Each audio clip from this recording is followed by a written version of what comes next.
जैसे कि जिले की अगर हम बात करें तो मूल रूप से अनूपपुर जिले की अभी सबसे बड़ी समस्या क्या है? देखिए, समस्याएं हैं, थोड़ा-सा समस्याएं हैं, पर हमारी सरकार लगातार इस क्षेत्र में भी रोज़गार की थोड़ी-सी समस्या है। विपक्ष को लेकर किस प्रकार देखते हैं हम? जिले में विपक्ष की क्या स्थिति है? देखिए, विपक्ष नाम की चीज़ तो पूरे देश में कहीं नहीं। तो वर्तमान में युवाओं की सबसे बड़ी समस्या क्या है यहाँ? जिला पिछले एक लंबे समय से एक और समस्या से जूझ रहा है, सिकल सेल एनीमिया को हुँ, लेकर के। तो युवाओं को जोड़ने के लिए अपने में से आप किस तरीके से आप जोड़ते हैं युवाओं को? डॉक्टर अंबेडकर जी ने कहा हुँ, कि समाज की प्रगति के लिए महिलाओं की भूमिका हुँ। होनी अति महत्वपूर्ण है।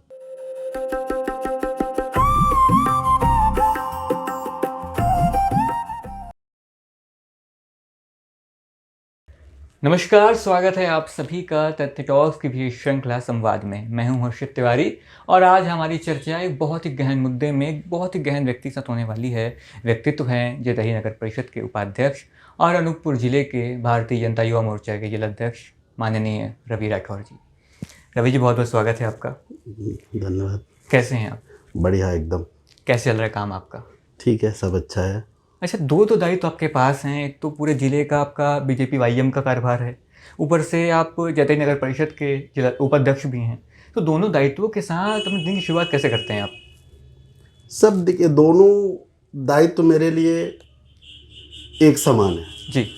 युवा मोर्चा के द्वारा भी लोगों की सेवा करना, हमारे हमारी पार्टी का जो ध्येय है अंतिम व्यक्ति तक पहुंचना, हम जी। उन सब चीज़ों को लेके प्रयास करते हैं। नगर परिषद के उपाध्यक्ष का दायित्व स्वरूप भी यही है कि हम अंतिम व्यक्ति तक मध्य प्रदेश सरकार की योजनाएं, केंद्र सरकार की योजनाएं बहुत सहज रूप से पहुँचे। तो कुछ विशेष नहीं होता है, उठे नहीं, प्रॉपर जो दिन की दिनचर्या है शुरुआत के बाद अपने काम पे लग जाते हैं। अच्छा, अच्छा।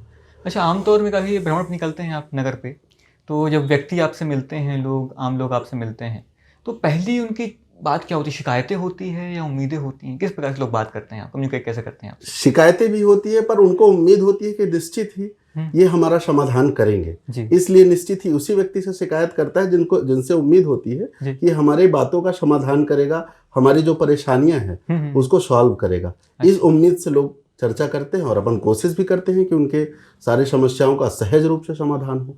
बिल्कुल, बिल्कुल। तो आमतौर में आप कब-कब निकलते हैं ऐसे दौरों पे? अब नगर का तो जब समय रहा, कोई पार्टी का काम नहीं आया तो नगर की ओर निकल गए, कभी इस वार्ड में बैठे हैं, कहीं यहाँ बैठे हैं। तो जो भी जैसी भी बातें आती हैं, कुछ काम आते हैं तो उसको अपन करवाने का प्रयास करते हैं। अच्छा, अच्छा।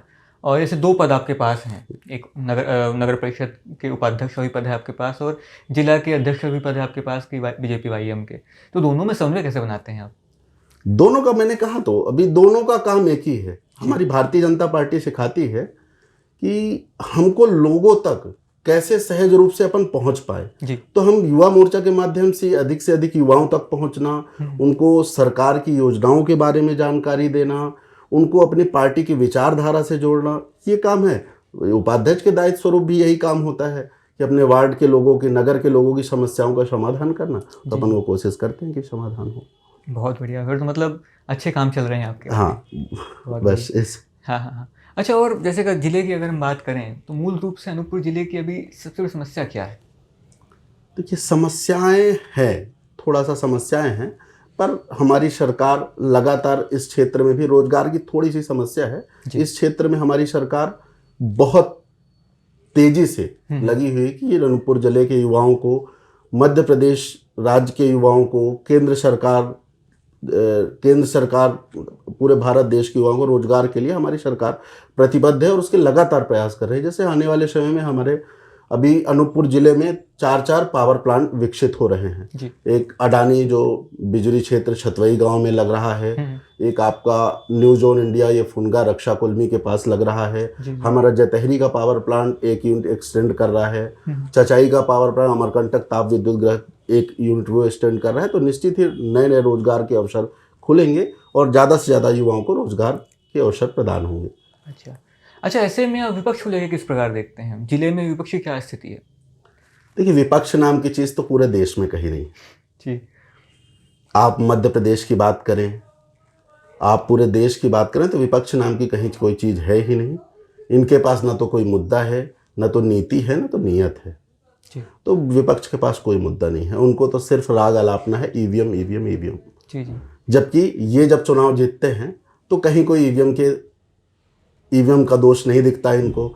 2018 के चुनाव में इन्होंने छत्तीसगढ़ जीता, राजस्थान जीता, जी मध्य प्रदेश का चुनाव जीता, अभी बेंगलोर में इनकी सरकार है, जी कर्नाटक में इनकी सरकार है, तो उनको वहाँ कहीं कुछ नहीं। विपक्ष अपनी भूमिका सही से नहीं निभा रहा है। देखिए, विपक्ष का काम होता है कि जो जनहित के मुद्दे हैं जी उनमें सरकार का सहयोग करना, हम्म, तो कहीं कुछ नहीं। विपक्ष का सिर्फ काम है ईवीएम को दोष देना।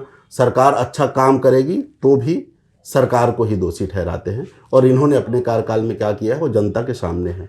अगर उस पर अपन बात करेंगे तो बात बहुत लंबी खिंच जाएगी, बहुत समय हो जाएंगे, तो मैं विपक्ष के बारे में ज़्यादा बात।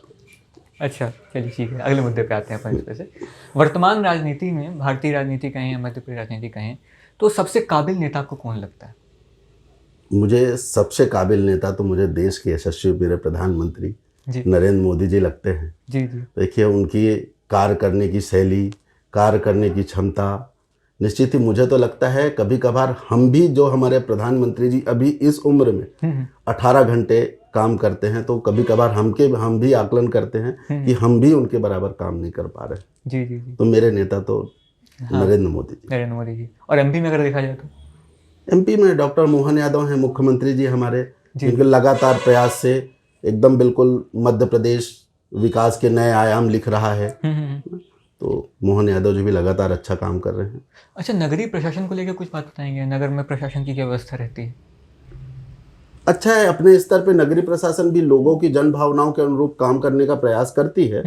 कभी कभार थोड़ा बहुत हो सकता है कि जन भावनाओं के अनुरूप भी ना काम किया जा सकते। अगर नगर हित में हो तो थोड़ा सा जन भावनाओं को थोड़ा सा दरकिनार करना पड़ता है, अगर वो नगर हित की बात हो तो। अच्छा। बाकी नगर का ये होता है, नगर प्रशासन का ये होता है कि लोगों की जन भावनाओं के अनुरूप ही कार्य हो, ऐसा अपन कोशिश करते हैं जी।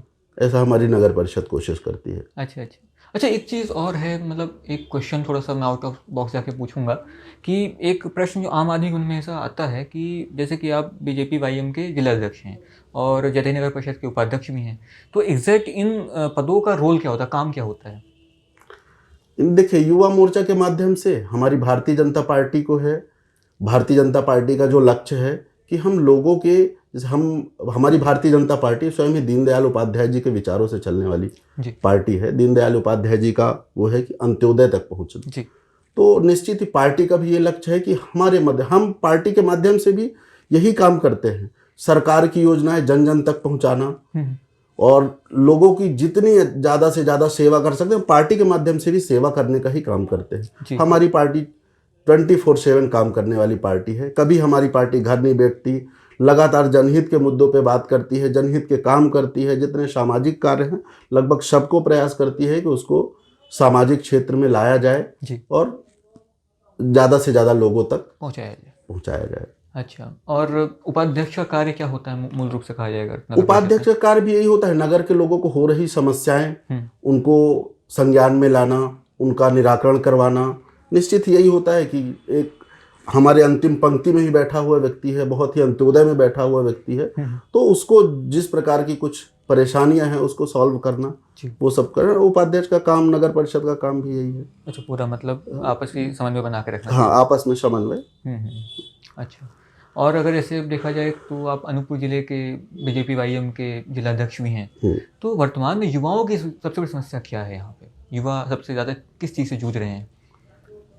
युवाओं को समस्या तो मुझे बहुत ज़्यादा नहीं दिखती, बस वही थोड़ी सी अभी पिछले टॉपिक में चर्चा हुई थी, थोड़ी सी युवाओं को रोजगार की समस्या है। तो उसके लिए सरकार हमारी लगातार प्रयास कर रही है और निश्चित ही उद्योग लगने से, पावर प्लांट लगने से बहुत ज़्यादा रोजगार के अवसर प्राप्त होंगे। हमारी सरकार की योजनाएं भी हैं, बहुत सारी योजनाएं हैं जिनके माध्यम से युवा भी लाभान्वित होते रहते हैं सब। जी जी जी। अच्छा, ये बात तो है, जिला पिछले एक लंबे समय से एक और समस्या से जूझ रहा है, सिकल सेल एनीमिया को लेकर के। इसको लेकर भी बहुत कैंप लगे हैं, पॉलिटिकल रैलीज वगैरह निकली हैं। इस विषय में कुछ किया गया है? मतलब हमारी सरकार लगातार इसको कैंप लगा के अंतिम व्यक्ति तक, गांव-गांव में कैंप लगता है सिकल सेल एनीमिया का, लोगों को जागरूक करना, इससे कैसे निजात मिले, इसके भी लगातार हमारे सरकार के द्वारा प्रयास, कुछ संस्थाएं लगी रहती हैं इसमें कि ज़्यादा से ज़्यादा लोगों को जागरूक किया जाए और उनको कैसे इस बीमारी से निकाला जाए, इसके भी लगातार हमारी सरकार प्रयास करती है। कैंपों के माध्यम से, हॉस्पिटलों में बहुत सारे अपने शिविर लगते हैं, उन माध्यमों से इसका लगातार प्रचार प्रसार हो रहा है और निश्चित ही भविष्य में इसका रिजल्ट हम सब आपके बीच में होगा कि हमको इस बीमारी से, सिकल सेल एनीमिया से भी कुछ निजात पाने की स्थिति में हम होंगे भविष्य में। अच्छा, तो भारतीय जनता युवा मोर्चा द्वारा कुछ इसमें किया गया है, कुछ वॉलंटियरिंग वगैरह का काम? हमें जब भी अवसर प्राप्त होता है, हमें प्रशासन के द्वारा कभी अवगत कराया जाता है कि आज यहाँ शिविर लग रहा है, यहाँ कैंप लगना है, इसका कैंप लगना है, तो निश्चित ही युवा मोर्चा की भूमिका होती है कि वहाँ तक पहुँच के कि जो भी वहाँ बैठा हुआ व्यक्ति है उसको किसी भी तरह की समस्याएं ना हो, तो हमारे वॉलंटियर, हमारे कार्यकर्ता लगातार इस चीज़ का काम करते हैं। अच्छा, क्या जतहरी में भी इस मामले को देखा गया अभी? जतहरी के आसपास क्षेत्रों में कुछ हैं जी, यहाँ भी मरीज हैं, पर लगातार हमारे हॉस्पिटलों के द्वारा जब भी हमें कभी किसी तरह के मैसेज मिलते हैं, वो करते हैं, तो हम उस चीज़ का परिपालन में अपन प्रयास करते हैं। अच्छा, जैसे कि एक बड़ा रोल आप निभा रहे हैं कि जिलाध्यक्ष हैं आप बीजेपी वाईएम के, तो युवाओं को जोड़ने के लिए अपने में से आप किस तरीके से आप जोड़ते हैं युवाओं को? देखिए, पहले तो हम अपने पार्टी की विचारधारा बताते हैं कि हम पार्टी विद डिफरेंस क्यों हैं, अन्य पार्टियों से अलग क्यों हैं, हमारी विचारधारा क्या है। हम तो सबसे पहले अपनी विचारधारा बताते हैं उनके बीच में कि हम इस विचारधारा में काम कर रहे हैं, इस पार्टी में काम कर रहे हैं, और निश्चित ही आज के युवाओं में भारतीय जनता पार्टी से, युवा मोर्चा से जुड़ने के लिए बहुत उत्साहित हैं। तो सिर्फ हमको बताने की ज़रूरत होती है, हमारे युवा हमारे साथ बिल्कुल मतलब जुड़ना चाहता है, बस उनके तक पहुँचे, हम अपनी बात रख पाएँ। निश्चित ही हमारे साथ युवा जुड़ना चाहता है, हमारे साथ काम करना चाहता है। अच्छा, तो लगभग जिले में कितने लोग होंगे युवा मोर्चा में अप्रॉक्स, अगर हम संख्या अनुमानित रूप से पूछें तो? अगर हम एक्टिव पॉलिटिक्स में, सक्रिय राजनीति में कहें तो कम से कम 2 से 3 हजार युवा, 2 से 3 हजार युवा, 2000 कम से कम अपन मानते हैं कि 2000 हमारे साथ जब कभी हमको जरूरत पड़ती है तो उन युवाओं की फौज भी अपन खड़ी करते हैं। जब हमारा कोई, हमारे मुख्यमंत्री जी आए या फिर हमारे पार्टी का कोई कार्यकर्ता आए, पार्टी के कोई बड़े नेता आए, तो उनको अपन युवा मोर्चा के माध्यम से दिखाते हैं। और अच्छी संख्या है युवा मोर्चा की अनूपपुर जिले के अंदर। नहीं, बहुत सही चीज़ें करता हूँ। अच्छा, कुछ युवा ऐसे भी हैं वर्तमान में जो सोशल मीडिया में गुम चुके हैं पूरी तरीके से, उन्हें जोड़ने के लिए आप क्या करते हैं, जगाने के लिए आप क्या करते हैं? देखिए, सोशल मीडिया का लगातार कुछ तो अच्छे उपयोग भी हो रहे हैं और कई जगह सोशल मीडिया का दुरुपयोग भी हो रहा है। तो मैं तो युवाओं से अपील करता हूँ, और हम लोग सोशल मीडिया में भी लगातार ये अपील करते हैं कि आइए, हमारे भी जितने अनुसांगिक संगठन हैं, अखिल भारतीय विद्यार्थी परिषद है, उनके माध्यम से युवाओं को हम लोग कॉलेज में, स्कूलों में जोड़ते हैं अपने साथ, है ना। तो अपन लगातार और अपन जागरूक करते हैं उसकी, सोशल मीडिया से थोड़ा सा निकल के सोशल मीडिया का सही उपयोग करिए। कई बार ये भी कहते हैं कि सोशल मीडिया के माध्यम से ही आप अपनी, हमारे पार्टी की विचारधारा को पहुंचाइए, वो करिए, तो युवा हमारे साथ जुड़ने को तैयार रहते हैं। और अपन सोशल मीडिया के माध्यम से भी युवाओं से अपील करते हैं कि ज़्यादा से ज़्यादा हमारे साथ लोग आएँ, और निश्चित ही सबके अंदर उत्साह होता है बीजेपी, युवा मोर्चा से जोड़ने का, बीजेपी से जोड़ने का। अच्छा, हाँ, खैर ये भी है, सोशल मीडिया का ज़माना है, तो खुद भी उसमें आकर के जो है बेहतर सोशल मीडिया का, वही बताया ना अभी मैंने कहा कि सोशल मीडिया का दोनों उपयोग, कुछ तो अच्छे उपयोग भी होते हैं और कई जगह गलत उपयोग भी होते हैं। जी। तो हम लोग लगातार कोशिश करते हैं सोशल मीडिया के माध्यम से कि हमारे साथ युवा जुड़ें, अधिक से अधिक युवा जुड़ें, ऐसा कोशिश करते हैं। नहीं, बहुत सही। अच्छा, युवाओं के साथ एक और भाग है जिसकी बहुत अहम भूमिका बताई जाती है, महिलाओं की। तो महिलाओं को बीजेपी प्रेरित करने के लिए, प्रमोट करने के लिए क्या कार्य करती है? डॉक्टर अंबेडकर जी ने कहा कि समाज की प्रगति के लिए महिलाओं की भूमिका होनी अति महत्वपूर्ण है जी। तो लगातार हमारी पार्टी महिलाओं को अवसर देने का काम करती है जी। हमारे मध्य प्रदेश में कई सारी महिला जिलाध्यक्ष, भाजपा की महिला विंग की जिलाध्यक्ष, हम तो पड़ोसी जिले शहडोल जिले में हमारी भारतीय जनता पार्टी की जिलाध्यक्ष अमिता दीदी हैं हमारी जी। तो लगातार महिलाओं को हम महिला मोर्चा के माध्यम से लगातार महिलाओं को आगे बढ़ाने का प्रयास कर रहे हैं। अच्छा, तो महिला मोर्चा एग्जैक्ट क्या कार्य करती है उसमें? महिला मोर्चा का काम भी वही होता है कि अपनी पार्टी की विचारधारा को अंतिम व्यक्ति तक पहुंचाना, अपनी पार्टी के बारे में बताना, अपनी पार्टी के लिए महिलाओं को ज़्यादा से ज़्यादा जोड़ना, ऐसा काम महिला मोर्चा का होता है। अच्छा अच्छा। खैर, ये बात तो भूमिकाओं की हो गई। अब यदि आपकी बात करें तो जब विपक्ष की ओर से क्रिटिक आते हैं, विपक्ष की ओर से आलोचनाएं आती हैं, तो आप उसे किस प्रकार से लेते हैं? कि विपक्ष तथ्यहीन बात करते हैं। जी। विपक्ष के पास न तो कोई मुद्दा है, हम्म। किसी मुद्दे पे बात किए तो हम प्रॉपर उसका सोशल मीडियम भी जवाब देते हैं और हमारे युवा तैयार रहते हैं सोशल मीडियम भी जवाब देने के लिए। पर विपक्ष तथ्यहीन बात करता है, जी। उनके पास न तो कोई मुद्दा है ही नहीं बात करने का, तो अपन विपक्ष को तो बहुत ज़्यादा वो करते नहीं है। विपक्ष नाम की चीज़ है भी नहीं और विपक्ष को अपन बहुत ज़्यादा सीरियस गंभीरता से लेते भी नहीं। अच्छा, विपक्ष में कोई एक नेता लगता हो, कोई नेता है, इतना भारतवर्ष में पूरा इतना बड़ा विपक्ष है, इतनी बड़ी संस्था है, कोई एक नेता लगता हो कि ये नेता लगता है, अगर उसमें ना होता शायद तो कुछ अच्छा कर सकता था? मुझे तो कोई विपक्ष का एक व्यक्ति मुझे नहीं लगता कि कोई नेता गिरी इस भारत में हो रहे असल मुद्दों के बारे में बात कर सके, ऐसा कोई मुझे नेता दूर दूर तक नहीं दिखता। अच्छा, चलिए विपक्ष का जनता की अगर बात करें अपन, तो कभी जनता आपसे बात करती है, जनता कई बार होता है कि जनता जो सत्ताधारी पार्टी है या विपक्षी पार्टी है, हर एक से कुछ ना कुछ गुंजाइशें होती हैं, ना होने के कारण अपेक्षाएं बढ़ती हैं, फिर शिकायतें बढ़ती हैं, तो उन शिकायतों और अपेक्षाओं को आप किस प्रकार से लेते हैं? देखिए दोनों एक है। जी। शिकायतें इसलिए कर रहे हैं कि उनसे हमसे अपेक्षा है उनकी कि हम जो शिकायत करेंगे तो उसको निराकरण होगा, तो हम लोग निराकरण का प्रयास करते हैं और अपेक्षाएं जो है उसको पूरा करने का प्रयास करते हैं। और निश्चित ही अपेक्षा भी उसी से कर सकता है इंसान जिससे निराकरण की उम्मीद होती है, तो हम निराकरण करते इसलिए लोगों की अपेक्षाएं ज़्यादा होती है हमसे। जी जी जी।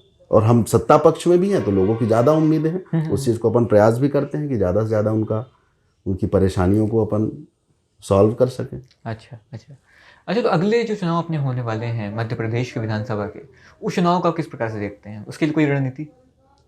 देखिए रणनीति अब हमें तो हाई कमान का जो आदेश होता है वो हम करते हैं। रणनीति बनाने वाले तो हमारी संसदीय कमेटी है, प्रदेश से रणनीति बनती है, केंद्र सरकार के द्वारा जो बैठे हुए हमारे लोग हैं वहाँ से रणनीति तैयार होती है और हमारे पास बहुत सारे मुद्दे हैं चुनाव में जाने के लिए।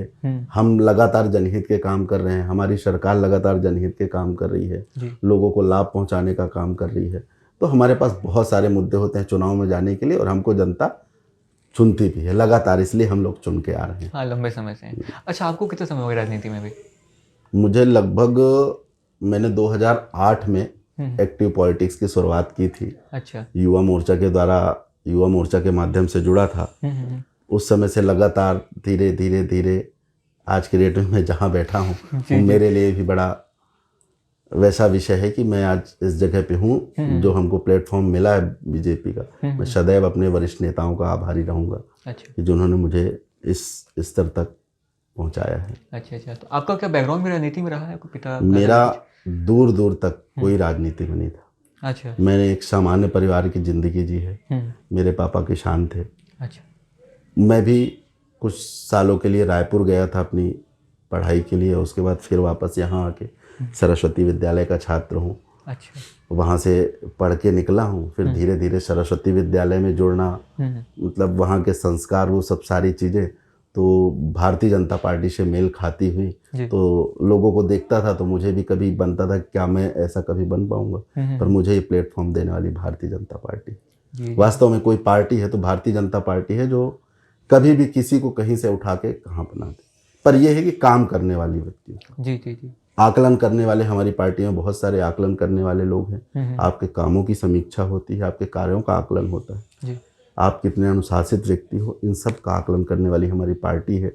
और हमारी पार्टी में निश्चित सबको एक आम कार्यकर्ता को अवसर मिल सकता। मेरे जैसा आम कार्यकर्ता अगर युवा मोर्चा का जिला अध्यक्ष है तो फिर कोई भी बन सकता है। मैं इसको बड़े विश्वास और उससे कह सकता हूँ, जो मेहनत करेगा वो आगे जाएगा। जो मेहनत करेगा आगे जाएगा। बिल्कुल बिल्कुल। बीजेपी प्लेटफॉर्म देने का काम करती है। कार्य करना आपके हाथों में। कार्य करना। बहुत बढ़िया। अच्छा, आपका मेन विचार कैसे बना कि मैं राजनीति करूँगा, राजनीति में आने का? बताया आपकी 2008 चालू किया आपने। विचार मतलब क्या वो पॉइंट था कि रवि राठौर जी को लगा कि मुझे जाना चाहिए राजनीति में? देखिए, जब भी कभी न्यूज़ चैनलों के माध्यम से, कभी हम जब टीवी बैठते थे डिबेट देखते थे, कई सारे हमारे प्रवक्ता हैं जिनके डिबेट सुन के, उनकी बातों को सुन के, और शुरू से मुझे लगा कि एक वही पार्टी है जिस पे अपन जा सकते हैं और काम करने का जो हमको अवसर प्रदान कर सकती है। और निश्चित आज हमको अवसर मिला है और हम लगातार काम भी कर रहे हैं। मैंने लोगों को देखा है, सिर्फ देखते देखते मुझे खुद नहीं पता कि मैं राजनीति में कैसे आ गया। बाकी मेरा शुरू से ऐसा कोई वो नहीं था कि मुझे राजनीति में जाना है, पर मैं कैसे राजनीति में आ गया मुझे इस चीज़ का खुद अंदाजा नहीं। अच्छा, अपने आप समय के साथ बहते समय के साथ। नहीं, बहुत सही। अच्छा, एक चीज़ और है, अगर हम अब इस चर्चा से आगे बढ़ें तो रवि जी, आपका शेड्यूल बहुत हैवी रहता है क्योंकि दो पद आपके पास हैं, एक जिले का पद है, एक नगर का पद है। तो इस समय के साथ, इस उलझन के साथ निपटने के बाद आप अपने आप को समय कैसे देते हैं, रिलैक्स कैसे करते हैं अपने आप को? देखिए, कई बार होता है कि अपन कार्यक्रम, पार्टी के कार्यक्रम की व्यस्तताओं के चक्कर में सुबह से निकल गए तो वे रात के 10-11 बज जाते हैं घर पहुंचते पहुंचते। ये है मेरी कुछ हॉबीज़ हैं, पर अपन उस चीज़ को समय नहीं दे पाते हैं। मुझे क्रिकेट खेलना पसंद है। अच्छा। पर वो समय नहीं मिल पाता। कभी समय मिला तो ज़रूर अपने मोहल्ले के बच्चों के बीच कहीं भी अगर कोई क्रिकेट खेलता व्यक्ति, तो बॉक्स क्रिकेट भी बना हुआ है। हाँ, बॉक्स क्रिकेट भी जब भी कभी अवसर मिला तो अपन जाते हैं, क्रिकेट खेलते हैं, उससे अपनी थकान दूर करते हैं। और बाकी ऐसा है नहीं, हम लोग तो राष्ट्र कार्य में लगे हुए हैं, तो ऐसी थकावट जैसी कोई बात होती नहीं। हमने बताया ना, मेरे नेता नरेंद्र मोदी जी, आप उनको देखता हूँ कभी कि इस उम्र में 18-18 घंटे काम करने वाले, तो थकावट जैसी कोई चीज़। मानव शरीर थकान तो फिर भी एक पल ऐसा आता होगा कि लगता होगा अब नहीं, अब बैठ बस थकावट रहती है तो बैठ के कुछ चिंतन कर लेते हैं। वहीं से सब कुछ जब लगता है कि नहीं हमें बहुत आगे तक जाना है, हमें तो राष्ट्र के काम में हम लोग लगे हुए हैं जी, तो निश्चित ही सब थकावट जैसी कोई चीज़ मुझे आज तक महसूस नहीं हुई। अच्छा, क्रिकेट खेलते, क्रिकेट देखते भी हैं आप? क्रिकेट देखना पसंद। मतलब प्रिय खिलाड़ी कौन सा है आपका क्रिकेट पे? अब देखिए, खिलाड़ी तो बहुत सारे हैं। हाँ, कोई एक जिसको देख के लगता होगा अरे ये तो मेरा फेवरेट प्लेयर है, एक फैन के नाते, क्रिकेट फैन के नाते, एक राजनीतिक के तौर पे नहीं। मैं सचिन तेंदुलकर का बड़ा फैन रहा हूँ जी। अब God of cricket, God of cricket भी कहते हैं उनको, क्रिकेट का भगवान कहते हैं जी। वास्तव में मैंने उनको देखा है क्रिकेट खेलते हुए। मेरे हमेशा से सचिन तेंदुलकर रहे हैं फेवरेट। जी जी जी। अगर कभी सचिन जी राजनीति में आते हैं और बीजेपी में अगर उनका आगमन होता है तो कैसा फील करेंगे आप? मुझे तो ऐसा लगेगा कि अब मैं उस बारे में मेरे पास शब्द नहीं है कि मैं क्या बता पाऊंगा। अगर मेरा कोई, जिनको मैं इतना पसंद करता हूँ, जिनको इतना मानता हूँ, अब हमारी पार्टी में आके वो अगर ज्वाइन करते हैं तो मुझसे बहुत खुशी होगी मुझे। नहीं, बहुत सही चीज़ है। चलिए, एक अंतिम बात के साथ अपनी वार्ता को समाप्त करते हैं। अपने ज़िले के लिए, अपने नगर के लिए क्या संदेश देना चाहेंगे आप? देखिए, मैं संदेश देना चाहूँगा, नगर के लोगों को संदेश देना चाहूँगा भाई, ज़्यादा से ज़्यादा लोग अपने रोज़गार की ओर बढ़ें। रोज़गार के अवसर बहुत सारे हैं। हमारे नगर के युवा, बहुत सारे युवा हैं जिनकी शिक्षा दीक्षा इंदौर में हो रही है, भोपाल में हो रही है। ऐसे बहुत सारे युवा हैं। तो मेरा ये संदेश है कि बहुत ज़्यादा पढ़ें और नगर का नाम रोशन करें, ज़िले का नाम रोशन करें जी। बहुत सही चीज़ है, आपने एक अच्छा संदेश भी दिया। बेशक इससे अगर जनता मानेगी तो बहुत आगे लोगों को बढ़ना बिल्कुल। मुझे हमेशा से रहा है कि हमारे अनूपपुर ज़िले के बहुत सारी प्रतिभा छुपी हुई है। अनूपपुर के युवाओं में बहुत सारे प्रतिभावान छात्र हैं। हमारे अनूपपुर के बहुत सारे युवा कई सारे फील्ड में हैं जहां हमारे अनूपपुर ज़िले का नाम रोशन कर रहे हैं, मध्य प्रदेश का नाम रोशन कर रहे हैं। तो मेरी यही अपील है कि जिसमें रुचि हो, जिसमें रुचि हो, वो आगे बढ़ के ज़्यादा से ज़्यादा उसकी ओर बढ़े और अनूपपुर प्रगति हासिल करे, अनूपपुर का नाम रोशन करे, हमारे जैतहरी नगर का नाम रोशन करे। जी जी, चलिए, बहुत बढ़िया, बहुत बहुत धन्यवाद रवि जी, आपने कितनी समय दिया हमें यहाँ पे। तो ये थी पूरी वार्ता, ये था पूरा मंथन अनूपपुर ज़िले को लेके, उनके युवाओं को लेके और जैतहरी नगर परिषद को लेकर के। मिलते हैं अगले पॉडकास्ट में, तब तक के लिए धन्यवाद।